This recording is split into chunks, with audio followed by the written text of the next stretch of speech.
feeling like I'm Akademiks. Can't ride no wave. Let's hear what the lawyers had to say. That is not the way to get. Is just in that courtroom. And in particular, I don't know. We want to hear Brian Steele. DLB. This is the Michael Jordan right now. Briansteel. And I'm Keith Adams, Keithadams. And talk us through the decision to do a plea when...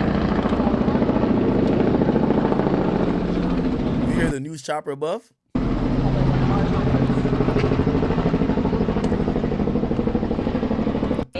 Well, this was excruciating because hopefully, in our collective opinion, Jeffrey would have been found not guilty of everything. So this is very painful. But that's another 3 months or so in custody. And he wants to go home to his family. And negotiations totally broke down with the district attorney's office.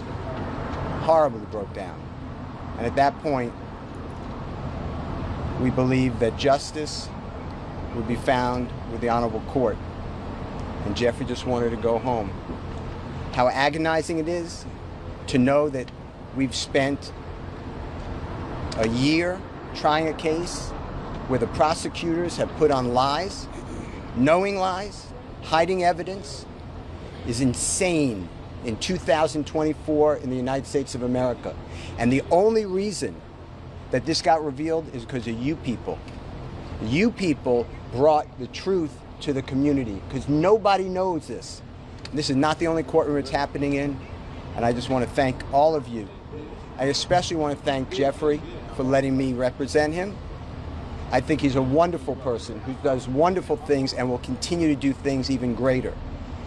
I cannot express to you how Shaquille Kokomo, how Trisha Renard, how Haley, how my wife Colette, how Bram, how countless people, but especially Miss Courtney Edwards, has worked without sleep for 3 years representing Jeffrey and helping him. I will never be able to stand with anyone more ethical, honest, hardworking, insightful, intelligent, and kind than the Honorable Keith Adams. The gentleman to my left is the best lawyer in the country. Damn, that's an alley-oop of a century. That's an alley-oop of a century. Damn. That's what Shaq used to be doing. You know, Shaq would get Finals MVP and he'd be like, listen, I couldn't do this. You know what I mean? Thank you to Dikembe Mutombo after I just elbowed him 50 times. But I wouldn't be able to do this without my boy Kobe. And you see Kobe over here looking like, damn, my turn to get MVP, nigga. Yeah, okay. He passing the ball, though. Do you think prosecutors negotiated in good faith at all during any of these negotiations? Why don't you let me take this one? Let me answer that. The short answer is no. This is a case that possibly could have been resolved if folks were reasonable. But we did not believe that we could enter into good faith negotiations with people who wanted a case resolved in a manner simply to save face.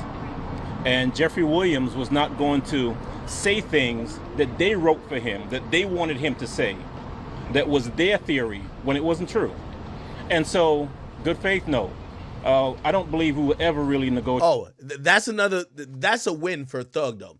So in the non-negotiated plea, you know the whole thing with the Alford plea with Gunna.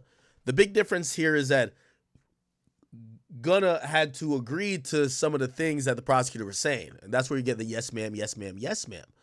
And if he had taken the plea that the prosecutor was saying, Young Thug would have to basically do the same, but admit to certain things, right? Like, yes, I did send people to go kill this guy or whatever the case is.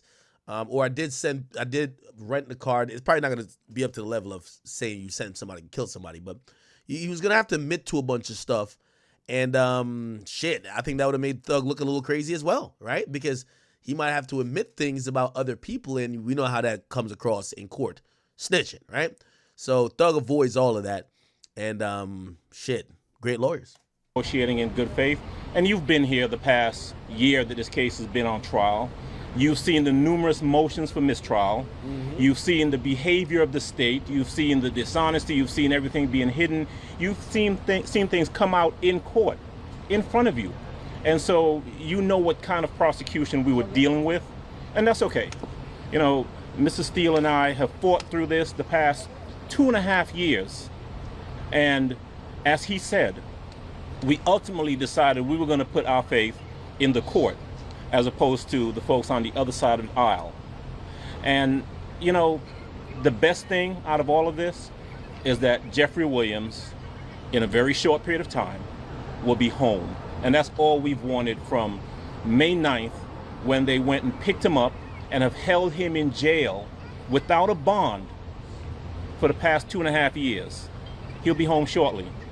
Keith and Brian, this either one of you can answer. So I have 2 questions for you. First off, you go into a blind plea, you don't know, right? There's nothing for sure. What was your emotions like when you guys went into that?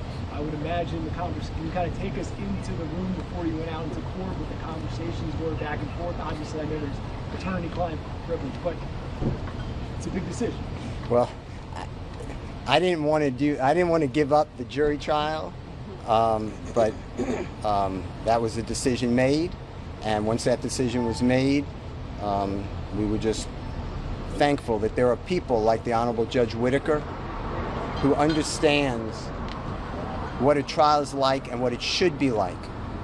And I cannot thank the Honorable Court for being here and coming in. She is not our first judge, but she's the first time we received justice.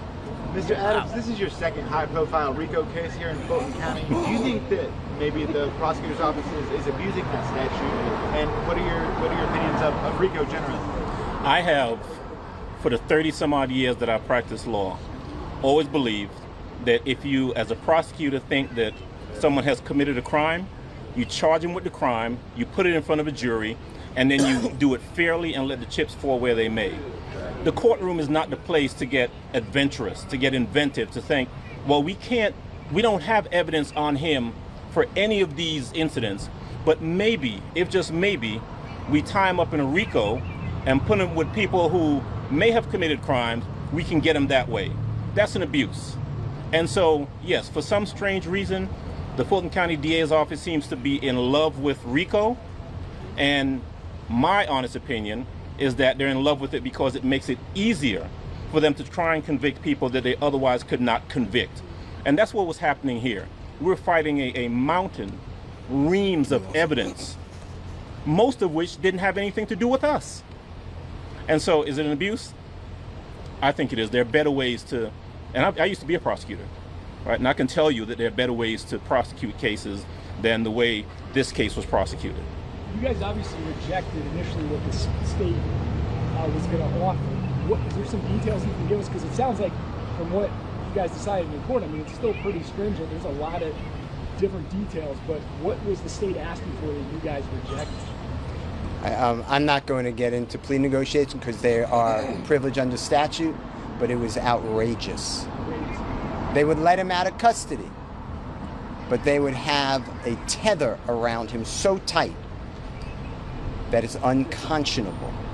And how are y'all feeling about what the sentencing is, especially with not being able to be in Metro Atlanta except for specific parameters, and how is Mr. Williams feeling about that decision? You know, we're okay with the sentence. There comes a time in any case, if a person is sentenced, that we're out of the courtroom, and now what happens to that person is entirely up to them. Jeffrey Williams is a fantastically talented man. He is a great person. He's become a great friend over the course of the last couple of years. And he has the ability, the incentive to go forth and do everything he needs to do to put this behind him. And we're confident that he will. One of the questions you asked a little earlier was, what was that feeling like, stepping into a courtroom to do what's called a blind plea, not knowing what's going to happen? You know, it's a scary feeling for all involved. There's probably no feeling quite like that other than sitting in a courtroom waiting for a jury to come out and tell you what your fate is. But we walked in there knowing that we were in front of a fair tribunal and being comfortable that the right thing was going to happen, and the right thing did. What do you think about your client just serving as a role model? Obviously, as part of the agreement, he's going to be participating in the community, doing events, things like that. Obviously, he has a huge reach for what he does for a living. I've known Jeffrey Williams. I've defended him for over a decade. I have been with him where we go to young children, children in need, children who are going down the wrong way. And he tells exactly what he's going to continue to say. He tells everybody, this is not a good life. We have to stop the generational disaster that is plaguing the community. And although right now I'm successful, I'm a product, but every one of you can get out. And he always stresses education. Jeffrey Williams is a great person, a great role model, and he will do even better now, hopefully, if you allow him and his words to get out. As far as how Jeffrey's feeling now, he knows my feelings, which I'm not going to reveal for attorney-client privilege, but this is not the same as a not guilty verdict. That should have been rang. But nobody here wakes up every day on a concrete floor that they're calling his bed, gets up at 4:15, gets shackled at his feet, his waist, and his hands, comes to the Fulton County Courthouse to be on concrete, eating out of a bag. Doritos is his meal of choice. And then coming to a courtroom and sit there with a leg chain on him every single day and hear lie after lie. So for Jeffrey, go home today and not have another 90 days or 120 days of it, he is very happy, thankful to the Honorable Court. So to answer your question, this was not what I wanted. I don't believe that it is just, but I believe that under these circumstances, it is justice for Jeffrey Williams, and he is delighted, as are we. I'm thankful. Can I ask you, you were standing right next to him as he was addressing the judge. What seemed like a very sincere apology to her, or apology to the court and what happened, what has gone on. How did you feel sitting next to him, knowing him for the last decade as an attorney for him, about what he was saying and what he was telling the judge? Jeffrey Williams is being truthful. That is his heartfelt feelings. He feels so bad for the loss of life, and he feels bad that people are taking his music or his social postings and making it into violence. That is all promotion. That is not a symbol of go hurt somebody. So I hope I've answered your question directly, but how I felt, I've heard that. But they're great lawyers. Okay. I think we got a good semblance here. So just to wrap up, Young Thug, he basically left Fulton County Jail. Later that night, he was released. His lawyers drove him out. I don't know what he did afterwards, but I can imagine he went home to his family. He had 48 hours to evacuate Atlanta, and that meant he could not be in the metro Atlanta region, which means he pretty much would not be allowed in a lot of Georgia. And it's a good thing for him. As we talk about, and this is why I'm confused by certain fans saying, yo, you say you'll be found guilty. It's like, at a certain point, it's not about being found guilty, taking a plea, or being found innocent. It's about, are you locked up or are you not? And Young Thug could say tonight and last night, he spent his night on hopefully a nice, soft Tempur-Pedic bed instead of some cold concrete slab with a very thin mattress, right? So he took the best of a situation that, he could have did a bigger gamble by taking it to the jury box, but I think he took the right choice right here.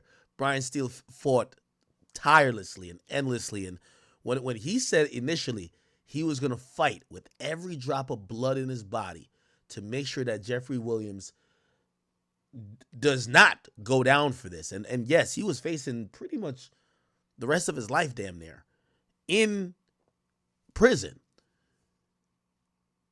this lawyer did an amazing job. Of course, 3 years or 2.5 years of him being incarcerated, 2 3/4 it seems, is a very long time. But at least he gets to, enjoy his current time not in jail. Now, here's the thing: we do have to be very clear. He is still under the control of the Georgia State Probation Board, or however they call their thing there. He will be tested for drugs frequently. He will be required to do community service. He will be required to do benefit concerts. He will be prohibited from continuing to rap about gang and other type of destructive means of sorts. Now, that's going to be very iffy. When they say, like, what constitutes as that? Suppose he's just making even though they argue this in court, hyperbolic, music about maybe a character or something like that. He could never rap about violence, or is it particular type of violence, gang violence, maybe specific threats that they could actually map to someone? That's going to be very tricky how they kind of police, but I think Young Thug is going to try his best to try to keep up with this. Now, this is what I personally believe. It's going to be incredibly hard. 15 years on probation just sounds like, whoa. Now, some people even believe that Young Thug would have probably been better off by taking a 5-year sentence and just not having probation. Why? If these people feel embarrassed by how you handle them in court, they're incentivized to try to make your life hell and try to get you to violate, that they could get you on some backdated 20 years. There's 20 years backloaded. So if he fails probation anytime in the next 15 years, he will instantly... Now, obviously, it's not going to be after the first violation. We see how that goes. A lot of times he'll do a bunch of hearings. But ultimately, that will result in a 20-year prison sentence. That could include if someone around him is caught with a gun, if he's caught with a gun, if he fails drug testing or fails to do certain things with probation in terms of like speaking to the kids or these presentations they call it, or even community service, that could violate the terms of his probation and could trigger the 20-year sentence, which again, a lot of people, especially ones that are on probation, say it's just hard to really deal with these stipulations. They basically say you can't be around anybody who you've been friends with for a very long time, because all those guys are gang members and felons, and all those guys indulge in certain things that, again, they have not prohibited you from doing. So we'll see how it goes. But of course, today and for the foreseeable future, Young Thug is probably going to be celebrating his freedom and celebrating his new shot at life, and hope that he doesn't get caught back up in it, because yes, there's a 20-year sentence that's being held over his head. And this is where we even get to in particular to like saving the Young Boy situation, right? Young Boy had a 10-year suspended sentence, and he got a bunch of cases and charges that were ultimately going to trigger it, but ultimately it seemed like he's resolved everything without doing a long bid. And Young Boy should be out next year or the year after. Like he should be out soon. I think about like 18 months is like the counter right now. 18 months, or it might be like 16 months, but nothing over 24. So he should be out in less than 2 years. So we'll see. Young Boy will be back soon. It appears that Jeffrey Williams, he's not going to be free. And, man, good for him, bro. Good for him. That's another thing that, fans trying to, like, this ain't a who's right competition. First of all, y'all fans wouldn't give a fuck if a nigga murdered your mom, so it doesn't matter. The justice system here, and for everybody watching this, let me tell you this, and for all entertainers, save your money, because when trouble comes for you, that's the only thing that could save you. And what saved Young Thug here is his money. Let's be honest. Even though I would say his fame helped put him in this.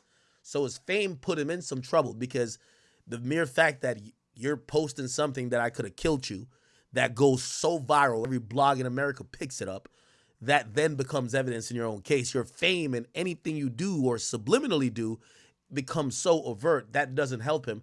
But the fact that he assembled one of the best legal teams in Atlanta, who was down to, you heard what Brian Steele said, we wanted to go to trial, and not go to trial. We wanted to go to the verdict with this, because they were really confident, and also they knew that even if he blew trial, he would probably even get a sympathetic sentence, even though that was going to be long. But then they were going to get it reversed anyway. But that's what happens when you have the legal means to go at the state where, you know, if you don't got money and you're getting represented by some public defender or some attorney who's just knowing they told you they could represent you for 15 bands, and now this is taking over a year of their time and they got to be in court for a year straight, they're going to tell you we need more money, or they're going to like come to you with a plea saying we can't do better than this.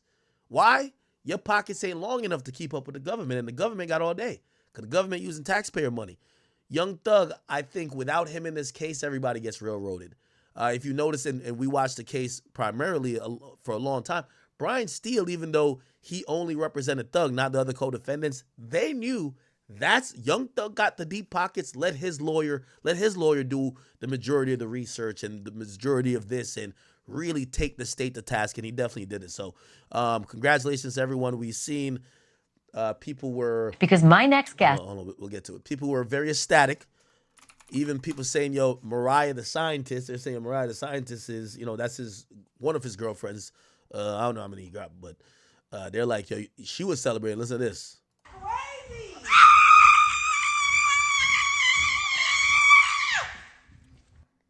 That's crazy. Okay, so she was happy. And then she even gave a little speech about it at her show. She basically said, fuck you to the doubters and haters, she claims, that didn't think that her husband or her boyfriend will come home. This is what she said. I want to thank you for life, light, and love. I want to thank you for our family and our friends. I want to thank you for Jeff and our relationship. I want to thank you for covering us with the blood of Jesus, protecting us, keeping us safe every day. This has really been a long time coming, and it has been really hard. For all them jail visits they had, we all remember this, right? Mariah the Scientist, Young Thug, jail call. You know, yeah, she was on it down. He cut it to go like to be shaped downward like this. You see what I'm saying? So it go like in and then it go down. They're pretty big. I gotta see him with you in them. I wish. But I'm appreciative that you kept showing up for me and supporting me. There was people who was telling me I would never see him again. There was people who was laughing at me and laughing at the situation. They could find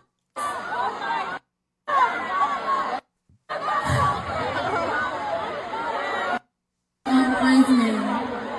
You're supposed to be a prayer. Come on. Thank you, God. And amen. Now back to you. All you doubted me and it was never coming. Oh, God.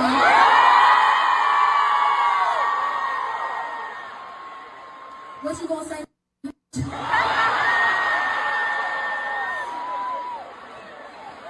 Now, when I say thug, we gotta switch it up.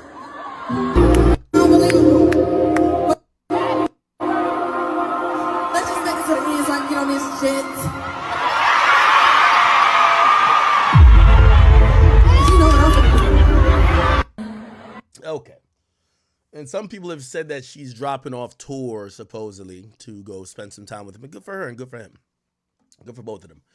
Yeah. Mariah the Scientist, she was with Yachty before. She used to be like Yachty's girl, and then she got with Thug.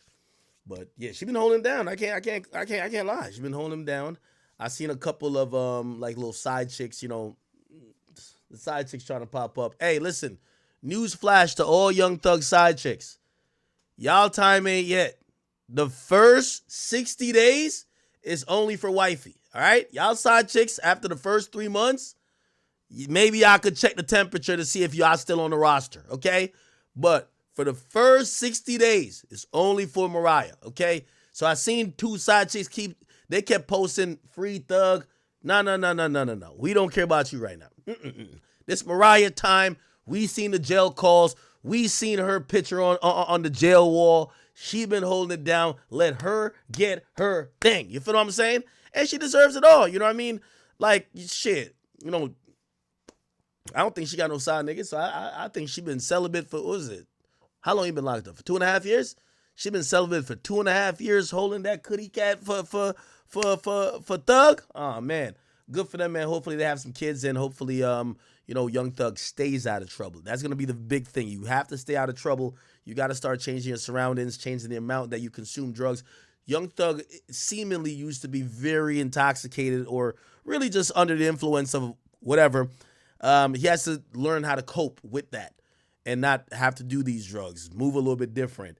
Get away from certain surroundings, and hopefully can find another vice, right? He was always a hard worker, but people have their own vices. Hopefully he can find legal ones and he can stay free. So salute to Thug, salute to Mariah da Scientist, and also salute to all the fans who are very excited that they got their favorite artist back. I, of course, like his music too.